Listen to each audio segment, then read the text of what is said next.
Hello everybody, welcome to our channel. Well, in today's video we're going to talk about statistics and analytical chemistry. Well, here you can see an overview of the topics that we're going to cover in this video. Okay, let's just start with a question. Why statistics in analytical chemistry? Is it a mathematic or something? Well, no. Analytical chemistry statistics help you know that the experiment's results are accurate, reliable, and meaningful. It helps chemists evaluate the precision and accuracy of their measurements, detect errors, compare different methods, and make decisions based on data or outlier. Without statistics, it would be difficult to validate findings, optimize methods, or meet regulatory standards for quality and reproducibility in real world applications like pharmaceuticals or environmental testing. So let's begin with the easiest topic ever, or easiest thing ever, which is average. Well, the mean or average is the sum of all data points divided by the number of data points. So what is the usage? The mean is suitable for data that is evenly distributed, but it can be misleading in the presence of outlier. So here you can see the formula of average, which is the sum of all observations on total number of observations. And actually here we're going to talk about median. What is median? Well, the median is the value that divides the data into two halves, with 50% of the data being smaller and 50% being larger. If the number of data points is odd, the median is middle value of the sorted data. So here you can see we have 5 data, so it's a kind of odd number, and the middle value is 5.4. In the right part we have 2 other values, and in the left part we have 2 values. So 5.4 is our median. But what to do if we had a kind of even number? If we have even numbers, well, if the number of data points is even, the median is the average of the two middle values in the sorted data. So as you can see here, we have 4 data. The number of data is even, so we just only need to find 2 middle values and just have the average of 2 middle values, as you can see here, and find the median.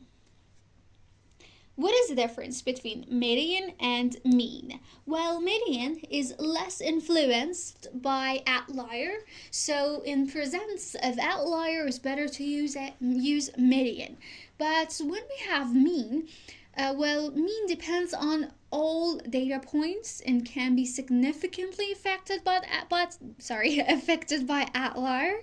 So it's better to use it when we don't have any kind of outlier in our data sets.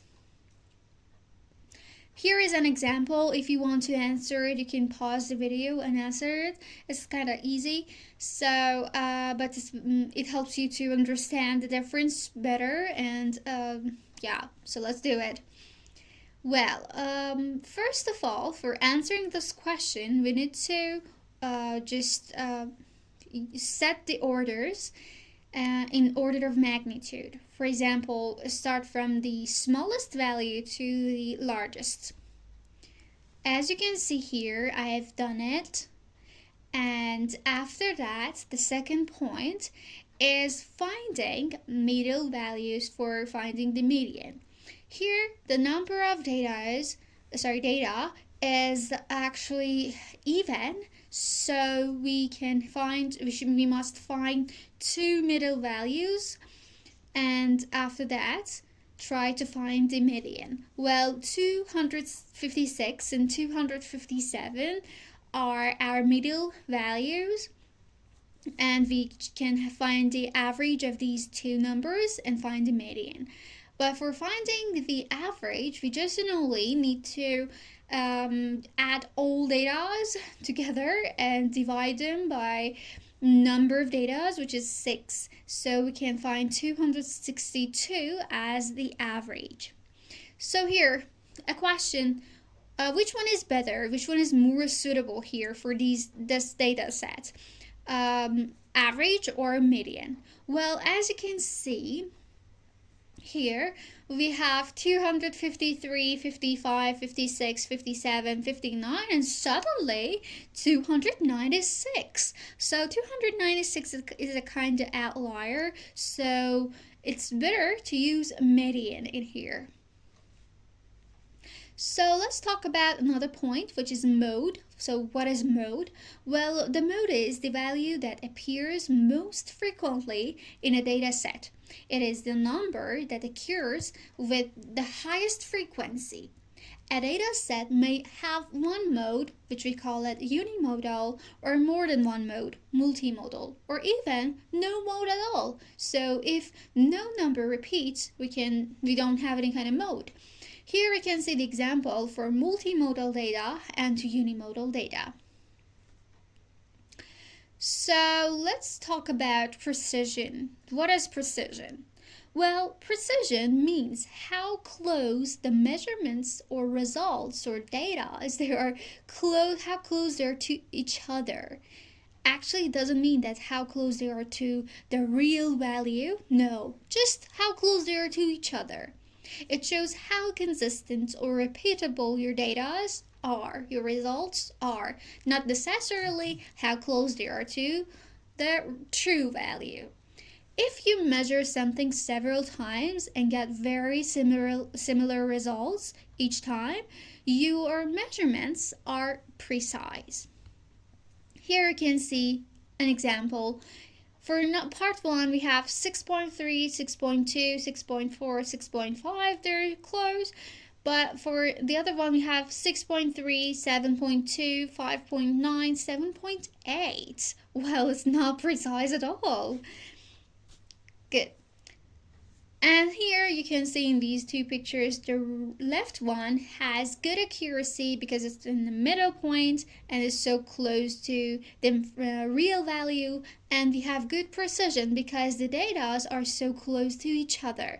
But for the right one, we have bad accuracy because it's not close to the real value, but still we have good precision because they're so close to each other. Well, for finding the precision, we have a lot of ways. We can find range, deviation, mean absolute deviation, relative mean absolute deviation, standard deviation, or RST or CV, but each of them has its special work. But sometimes you can use them instead of each other. Some of them that I'll tell you. Let's start with range. Well, what is range definition? Well, the range is the difference between highest and lowest number in a data set and shows how spread out the data is. It is found by subtracting the smallest value from the largest value. Well, you see, the smaller the range, the higher the precision, and the larger the range, the lower the precision. Here we can see an example. We have this data 0.12, 0.15, 0.18, 0.25, and for finding the range we should find the smallest value, which is 0.12, and the largest value, which is 0.25, and subtract them, and we can find 0.13, which is a kind of large amount for the data that we have. So the second point that we are going to talk about is deviation. So what is deviation? Well, deviation refers to the difference between an individual value in a data set and the mean of the data set. It shows how far a value is from the central value. For example, I got 12, and the mean or the average of our class is 18. I want to see how far I am from the mean of our class, so I can use deviation. And for example, my friend in other class, she got 17, and she wants to know how far she is from the central value of our class, so she can use deviation too. Okay, so next part, you can see an example. Well, my examples are so easy. Just my aim was to show you the formula, to understand the formula better. So yeah, in next video we're going to just solve harder questions and more difficult questions. Well, here we're going to talk about mean deviation, average deviation. So, what is mean deviation? Well, the mean deviation is the value, or is the average of the absolute values of all deviations from the mean. It measures the overall spread of data in a data set, where n is the total number of values. So in mean deviation, we just find deviation of all data and just sum them and just add them all together and divide them by the number of our data. So in that case, we can find the how spread out overall spread of data. So it helps us to just compare, for example, two classes together, or compare two data together that they are just in a similar magnitude. Here we have two key points. Absolute values are used so that positive and negative deviation do not cancel each other. Be careful that here we must use absolute values.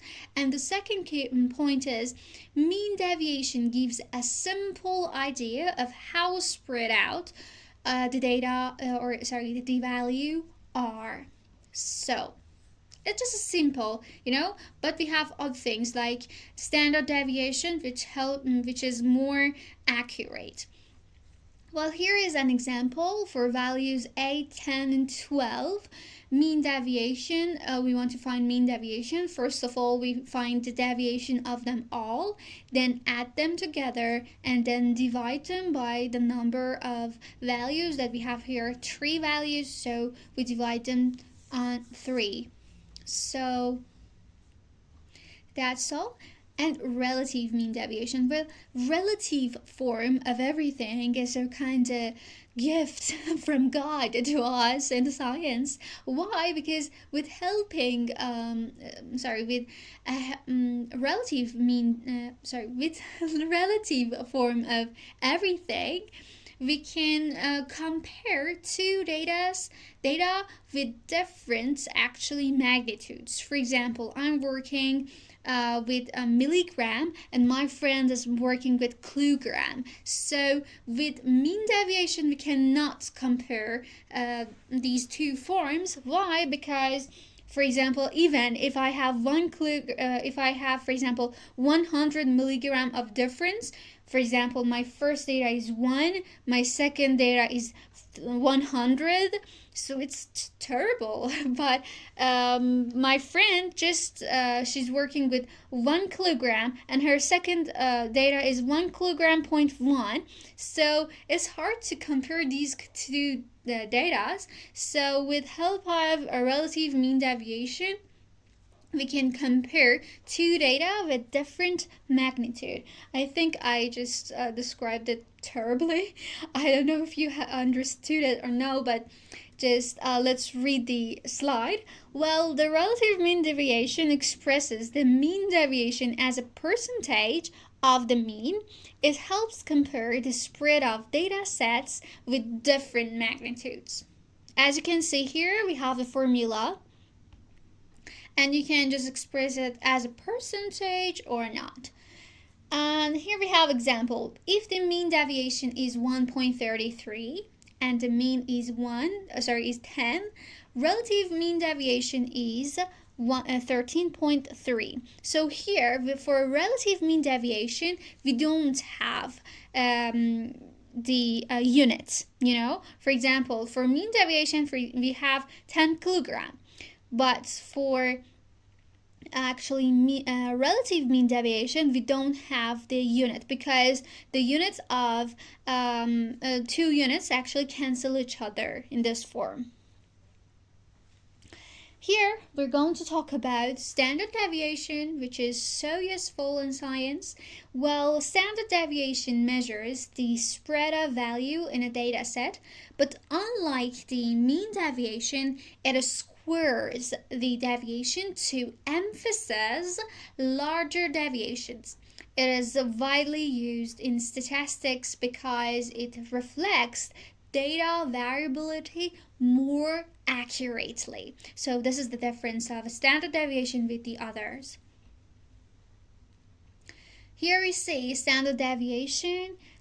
Squaring removes the effect of negative deviation, and it gives more weight to larger deviations compared to mean deviation. Here we have two forms of sample and population. For number of actually data less than 25, we should use the sample form, the sample formula. And for more than 25, we use a population formula. Here you can see an example of a standard deviation, which here it has an error, and we shouldn't have 3. We shouldn't divide actually the deviations on 3, but 2, because we have n minus 1, so here 3 is just not true, and instead of 3 you should use 2. And variance. What is variance? Well, variance, denoted as the square of the standard deviation, has a significant advantage over standard deviation due to its additive property, which is so important. Well, this property allows the total variance of an analytical method to be derived from the sum of the variance from different stages, such as sampling and analysis. Well, for instance, if a sampling process introduces a variance of 2, an analytical stage has a variance of 3, the total variance would be 5. This is crucial because if the sampling is flawed, even exact analytical instruments will yield a high total variance, indicating unreliable results. Therefore, understanding total values helps in assessing the quality of both sampling and analytical processes. The last point, no, it's not the last point, but okay, relative standard deviation. Relative standard deviation, RSD, is a statistical measurement that expresses the precision of data set relative to its mean, typically represented as a part per thousand, which we call it PPT, rather than percentage.